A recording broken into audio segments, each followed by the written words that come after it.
Bonjour à tous, je suis ravi de vous accueillir sur ce nouvel épisode de WCAP Café Product à cette belle rentrée. Moi, je me présente, je suis Yanni, associé chez OnePoint au sein de la tribu Product. Alors, rapidement, pour ceux qui nous rejoignent pour la première fois, qu'est-ce que c'est les WCAP Café? Alors, c'est un rendez-vous bimensuel de 9h à 9h30, pendant lequel on apporte à chaque fois une nouvelle problématique autour de Product avec nos experts internes afin de renforcer votre expertise en matière de product management. Et à la fin, on termine toujours par une session de questions-réponses. Donc, si vous avez des questions, n'hésitez pas à les poser dans la conversation de la réunion et on y répondra en fin d'intervention. Aujourd'hui, je suis ravi d'accueillir Sébastien Rollin, donc consultant product owner chez OnePoint, qui va nous faire part de ses bonnes pratiques et recommandations pour gérer son temps en tant que product owner dans des contextes différents. Alors, juste avant de commencer, un rappel des bonnes pratiques. Merci de couper vos micros, vos caméras. Et comme je l'ai dit tout à l'heure, si vous avez des questions, vous pouvez les poser dans la conversation. Alors, très bien. Donc, Sébastien, merci de nous rejoindre et de prendre le temps de nous partager ton expérience. Peut-être pour commencer, est-ce que tu peux te présenter? Bien sûr, merci Yann. Donc moi je m'appelle Sébastien Rollin, je travaille chez OnePoint depuis maintenant 3 ans. Donc j'ai 3 ans et demi d'expérience en tant que proxy product owner et product owner sur d'abord ma mission première mission chez OnePoint, c'était chez un acteur de la distribution électrique en France. Et depuis 1 an, j'occupe un rôle entre le PPO et le PM, qui est à une agence de santé, donc secteur public en France. Et donc aujourd'hui, la problématique de la gestion du temps, selon moi, on y est tous confrontés par nos rôles et nos responsabilités en tant que PO. Pour moi, ça a été parfois cause de stress, avec l'impression, par exemple, de ne jamais avancer sur sa to-do list, car on est trop souvent interrompu, sollicité à droite à gauche, et on n'a pas forcément la capacité de produire pendant la journée, ou même à la fin de la journée, parce qu'on n'a plus forcément l'énergie et la concentration nécessaire pour le faire. Alors bien sûr, il y a une grande différence entre le rôle de PO, ce qu'on peut en lire dans les livres et sur l'agilité et la réalité en général. Le rôle de PO, il comporte bien sûr des hard skills qu'on connaît tous, qui sont la connaissance du produit, la connaissance de l'agilité, une certaine appétence pour le technique, mais aussi un certain nombre de soft skills, que ce soit de la négociation, de la communication, un peu de politique, parfois en interne. Et ce sont bien souvent ces soft skills, selon moi, qui vont nous aider à mieux gérer notre temps. Et donc, au cours de ce Wake Up Café, je vais essayer de vous partager des problèmes de gestion de temps que j'ai pu rencontrer au cours de ma modeste carrière et comment j'y ai fait face. Alors, évidemment, il y a certaines situations pour lesquelles je n'ai pas encore toutes les solutions, je ne sais pas forcément comment faire, mais l'idée, c'est de donner des pistes de réflexion, voire un début de solution à des problèmes que vous pouvez rencontrer au jour le jour. Et donc, j'ai réparti la session sur ces trois questions, trois parties. Donc, pourquoi la gestion du temps est un problème pour le product owner? On va essayer de comprendre après les tâches et les priorités de notre périmètre. Et ensuite, enfin, je partagerai les bonnes pratiques, selon moi, pour mieux gérer son temps en tant que PO. Très bien, merci pour cette introduction. Alors, peut-être dans un premier temps, est-ce que tu peux nous expliquer en quoi la gestion du temps est un problème pour le PO? Alors, la gestion du temps, selon moi, il y a 4 grandes notions qui font que c'est un problème. Alors, tout d'abord, on est tous amenés à faire face à une charge de travail élevée. Alors, le rôle de PO, ils sont exigeants en termes de gestion de multiples de tâches et de responsabilités. On s'occupe de la planification des réunions avec les parties prenantes, de la priorisation du backlog, la rédaction des US, le fait de clarifier les exigences, les besoins des utilisateurs. Alors, cette charge de travail elle est intense, elle peut rendre difficile la gestion efficace du temps, surtout si le PO doit jongler entre plusieurs projets simultanément. Moi, ça a été mon cas sur ma mission actuelle, où je travaille sur 2 produits en même temps. Et donc, ça implique 2 fois plus d'interlocuteurs, 2 fois plus de réunions et de rencontres avec les utilisateurs et de gestion avec la direction projet. Et des deadlines différentes et des exigences différentes. Donc voilà, on peut rapidement avoir une charge de travail élevée. Ensuite, il y a de multiples parties prenantes. Le PO doit interagir avec une grande diversité d'acteurs, notamment ça peut être des membres de l'équipe de développement, évidemment, mais ça peut être aussi les clients, les responsables marketing, les utilisateurs finaux, etc., la direction. Encore une fois, chaque groupe va avoir ses exigences et attentes spécifiques, et la coordination de toutes ces interactions, euh, ça peut être chronophage et assez complexe. Alors moi, j'ai eu affaire à des acteurs très variés, allant du développeur, des PPO, au recetteur métier, jusqu'au métier. Euh, donc, on doit bien adapter on doit bien adapter notre discours entre du technique, de l'agile et du spécifique au produit avec les devs, et rendre tout ça assez simple, accessible aux métiers, aux partenaires ici. Sur mon ancienne mission, j'étais sollicité c'est pas loin de 5-6 fois par jour sur Teams pour répondre à des questions diverses et variées de la part des partenaires ou parfois des métiers. Et il faut réussir à aider, à aiguiller les autres membres de la DSI, donc pas juste les membres de notre projet, et répondre aux demandes imprévues, tout en essayant de se garder du temps pour faire son propre opérationnel, sa rédaction du S par exemple. Donc ça, c'est pas forcément facile de jongler tous les jours avec ça. Ensuite, on fait une phase à des priorisations assez complexes. Le PO doit constamment évaluer les priorités en fonction des besoins du produit, des changements du marché, des contraintes de développement, prendre des décisions sur ce qui doit être développé en premier, ou ce qui peut être reporté, mis de côté. Ça demande une gestion minutieuse du temps et de s'assurer que les efforts sont bien concentrés sur les aspects les plus importants du produit et à haute valeur ajoutée. Alors moi, notamment sur la mission actuelle, je gère la priorisation de 5 produits, 5 applications en même temps sur un seul backlog. Alors ça, c'est assez spécifique. Et donc, je dois aligner 5 roadmaps ensemble en faisant des allers-retours avec les métiers correspondants et surtout retard potentiel et leur faire accepter que telle application est plus prioritaire qu'une autre et que forcément, voilà, si les devs prennent du retard, ben, on est obligé de décaler le planning. Voilà. Donc, je pense, une problématique qu'on a tous rencontrée. Et la pression des délais, enfin, donc c'est dans un environnement agile, les sprints, c'est souvent une durée relativement courte, entre 2 et 4 semaines. Le PO, il doit donc prendre des décisions rapides et éclairées sur les fonctionnaires à inclure dans chaque sprint.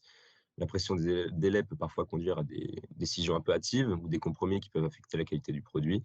En général, on le sait tous, hein, en sprint planning, le Scrum Master, il a tendance à vouloir sous-charger l'équipe de dev pour bien garder une charge de travail tenable, voire plutôt accessible pour les développeurs. Là où le PO, il a tendance un peu à surcharger le sprint, car il a la pression des métiers qui attendent impatiemment les évolutions et relancent le PO constamment. Donc, c'est pas toujours facile de trouver le juste milieu.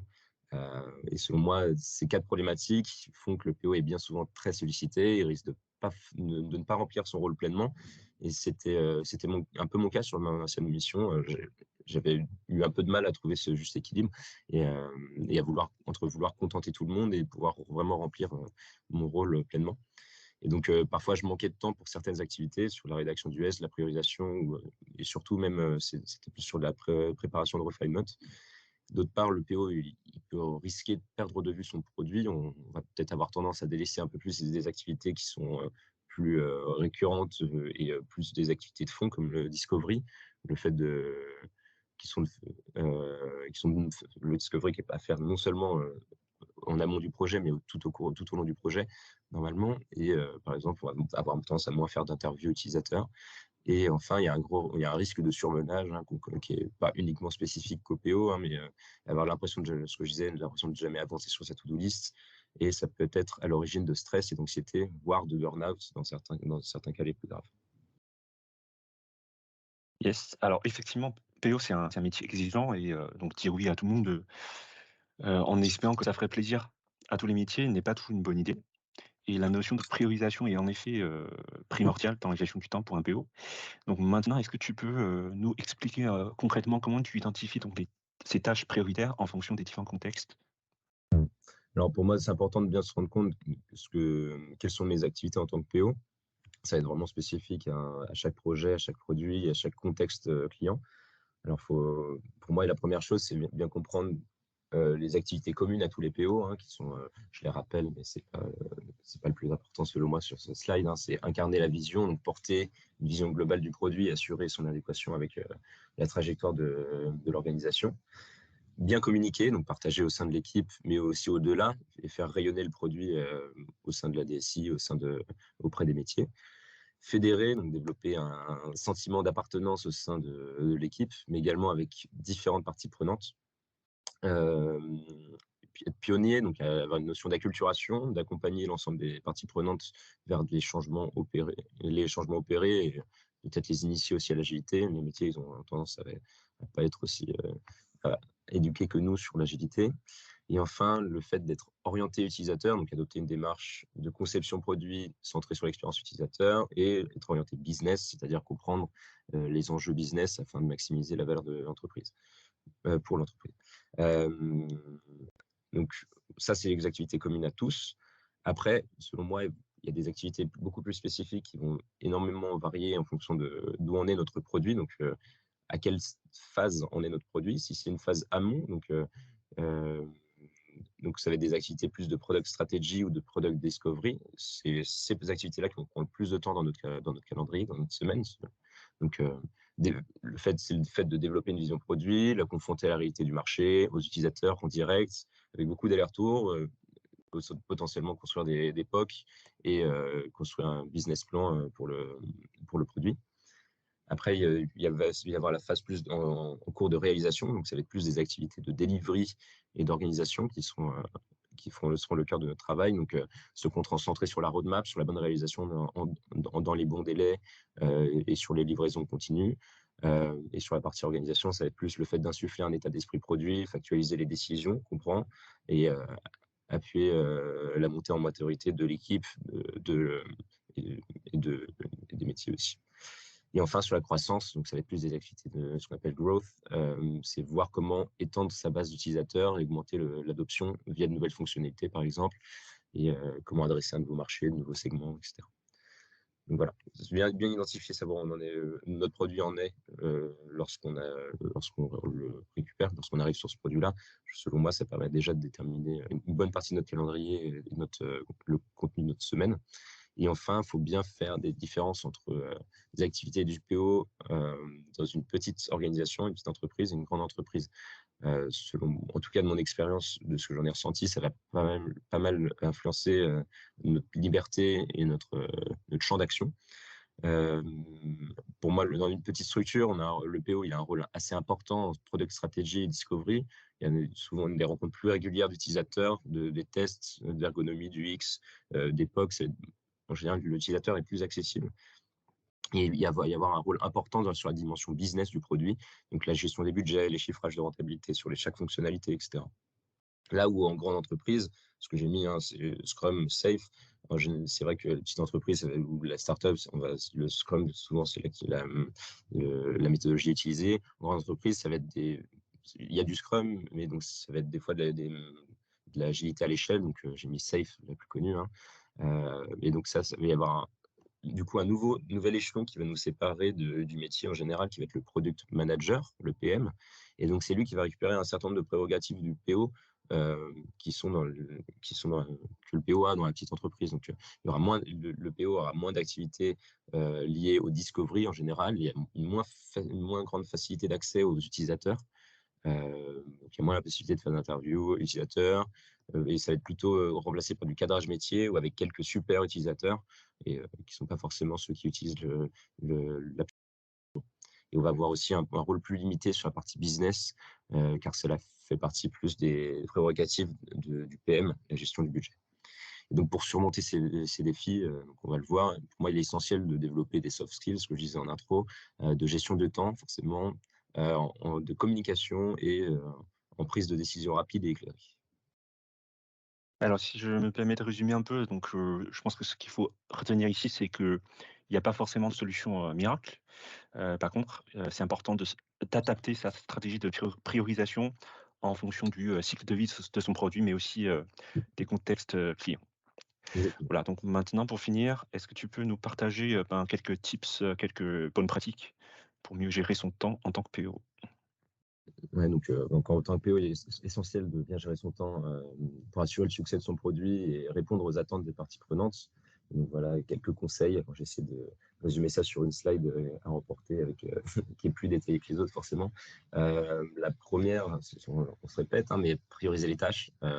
C'est important selon moi d'identifier les tâches, les mettre sur le papier les tâches les plus importantes, les plus urgentes, et se concentrer sur celles-ci. Alors, moi, personnellement, j'aime beaucoup le support papier. Moi, ma méthode, c'est de faire des petites checkbox sur mon carnet. Hop, je mets des petites boxes et j'écris l'action que je dois faire en face, l'activité que je dois faire. Et, je la tique. Mon objectif, c'est de tout terminer d'ici la fin de la journée. Et je tique une fois que c'est terminé. Alors, c'est vraiment une manière très simple, mais au moins, ça permet de ne pas oublier ce qu'on était en train de faire, notamment si on est interrompu en plein milieu par des partenaires, par des développeurs, etc. Et ça permet aussi d'y revenir si jamais on laisse passer le week-end, on ne sait plus ce qu'on devait faire avant. Ça permet d'y revenir le lundi, vu que c'est écrit sur le papier. Il y a aussi la possibilité d'utiliser des techniques de gestion de priorité, telles que la matrice d'Eisenhower. Alors, je ne sais pas si vous en avez entendu parler. Ça permet de hiérarchiser nos activités. Donc, je peux vous la montrer. C'est juste ça. Hein. En abscisse, on a l'importance de la tâche. En ordonnée, on a l'urgence. Et ça permet de prioriser. Donc, forcément, ce qui est le plus urgent et important, c'est à faire maintenant. Ce qui est urgent mais pas important, c'est-à-dire qu'on pourrait le déléguer. Ce qui est important mais pas urgent, on peut le planifier à l'avenir. Et ce qui n'est ni urgent ni important, ça veut dire qu'on peut s'en passer, on peut l'éliminer. C'est très basique, hein, mais des fois, ça permet de faire un tri, de poser les choses sur le papier et faire un tri, convenable. Ouais. Ensuite, on peut établir un plan de travail. Alors, créer un calendrier ou un plan de travail détaillé pour organiser nos tâches. Donc, se bloquer. Moi, ce que j'aime bien faire, c'est se bloquer des plages horaires, notamment 1 heure sur son agenda où on n'est pas disponible, où personne ne peut nous interrompre. Pour certains, ils préféreront que ce soit en télétravail. Pour d'autres, c'est juste se réserver une salle de travail sur site. Et selon moi, c'est important d'apparaître sur Teams comme occupé, non joignable. Et pour se concentrer sur une activité, là, par exemple, si j'ai 5 user stories à rédiger, j'ai pas envie, c'est des activités qui demandent beaucoup de concentration et j'ai pas envie d'être interrompu sur ce temps-là. Et les conseillers, de ce que j'ai lu, il est conseillé de privilégier le matin, car c'est souvent là qu'on a plus de concentration sur des tâches qui demandent de la créativité, comme rédiger des épiques ou des US, ou des features. Et ce qui est bien aussi, c'est de se définir des échéances claires et réalistes pour chaque élément de travail et s'assurer de bien respecter les délais. Alors, il existe des outils de gestion de projet que vous connaissez certainement tous, hein, Trello, Asana, Jira, et qui peuvent également vous aider à suivre, organiser vos tâches et surtout s'imposer des deadlines. Ça, c'est pas mal, les apparitions rouges en général lorsqu'on s'approche de la deadline. Voilà, c'est des méthodes assez classiques. Après, comme on est en agilité, pratiquer l'amélioration continue, hein, c'est le cœur même. Il faut itérer, réfléchissez régulièrement à votre façon dont vous gérez votre temps, identifiez les domaines sur lesquels vous pourriez améliorer. Donc, je vous invite à expérimenter de nouvelles approches, ajuster votre méthode en fonction des résultats obtenus. Par exemple, je mentionnais le fait de définir le contenu d'un sprint. Par la pratique, on arrive à ajuster au mieux, de comprendre ce qu'est la capacité à faire de notre équipe de développeurs. Et on aura moins tendance à surcharger le sprint, quitte à prévoir un peu de marge, notamment sur les périodes de vacances, par exemple. Ensuite, éviter la surcharge de travail. Alors, la première chose qui est un peu un truc évident, mais qu'on n'a pas forcément envie de faire, c'est apprendre à dire non lorsqu'on est confronté à des demandes supplémentaires qui pourraient compromettre la capacité à respecter nos délais. Donc, savoir se dégager du temps, c'est savoir faire des choix sur les réunions auxquelles on participe, auxquelles on peut apporter de la valeur et celles où notre présence n'est pas forcément nécessaire. Alors ça peut être mon cas sur mon ancienne mission. Par la suite, plus tard, j'ai appris à dire non, ou alors c'est aussi limité sur les formats. On a tendance je recommande de privilégier les formats de 30 minutes et au grand maximum 1 heure, mais il faut que ça reste occasionnel parce que je pense qu'on a toujours tous été dans cette situation où on sort d'une réunion d'1 heure et en fait, ça aurait pu être bouclé en 15-20 minutes si ça n'avait pas forcément divagué ou si on s'était vraiment concentré sur le cœur du problème. Et ça peut être une problématique auquel on fait face, la démultiplication des réunions et le fait de ne plus avoir du temps à dédier pour les conversations avec les développeurs, pour nos autres activités. Et en tant que PO, il faut aussi accepter à dire non sur les évolutions last minute des métiers en se référant à la roadmap qui a été convenu avec eux, selon moi. Hein. Certes, des fois, c'est des trucs faciles qui seraient relativement bien faciles à intégrer dans le sprint planning, mais on ne peut pas dire oui à tout et il ne faut pas compromettre l'engagement qui est déjà le nôtre sur le sprint. Et on peut aussi penser au fait d'utiliser des outils de gestion du temps. Explorer de nouveaux outils, des techniques de gestion du temps, telles que les techniques Pomodoro. Je ne sais pas si vous avez entendu parler de cette technique. Elle date de la fin des années 80 et consiste à se chronométrer sur certaines tâches qui vous aident à vous concentrer sur cette période de travail intensif de 25 minutes, suivi de courtes pauses. Alors, je l'ai mis dans deux slides après. Voilà, c'est juste, on choisit une tâche à accomplir, on se lance un chrono. Il y a vraiment cette notion de se chronométrer. Travailler à 100%, donc ce qui est recommandé, c'est faire 25 minutes, puis faire une courte pause de 5 minutes, et après, on reprend un cycle d'une autre tâche, etc. Et au bout de 5 cycles, on fait une plus grande pause. Alors, ce que je vous propose là, c'est des méthodes à essayer, une petite boîte à idées si jamais vous avez du mal à vous dédier du temps spécifique pour faire ce genre de choses. Enfin, le cinquième sujet, c'est sachez déléguer certaines tâches lorsque c'est possible pour alléger votre travail. Alors, selon moi, il faut savoir se reposer sur des développeurs, les testeurs, les PPO, si jamais vous en avez sur votre équipe. Et parce que d'une part, c'est l'occasion pour eux de varier leurs tâches au jour le jour et de les faire monter en compétences et de gagner en autonomie sur certains sujets. Bon, il ne faut pas leur imposer non plus, il faut que ça les intéresse et il faut les accompagner, il ne faut pas qu'ils soient lancés dans le grand bain tout seuls au départ. Néanmoins, c'est vraiment un bon moyen pour ne pas forcément avoir à intervenir, plutôt que dire non sur la participation à certaines réunions. On dit j'envoie mon PPO, mon PPO sera là. Surtout quand c'est des réunions où on n'est pas forcément actif et plus passif sur l'écoute, sur le contenu. Le PPO ou le développeur pourra peut-être nous faire un résumé de ce qui s'est dit.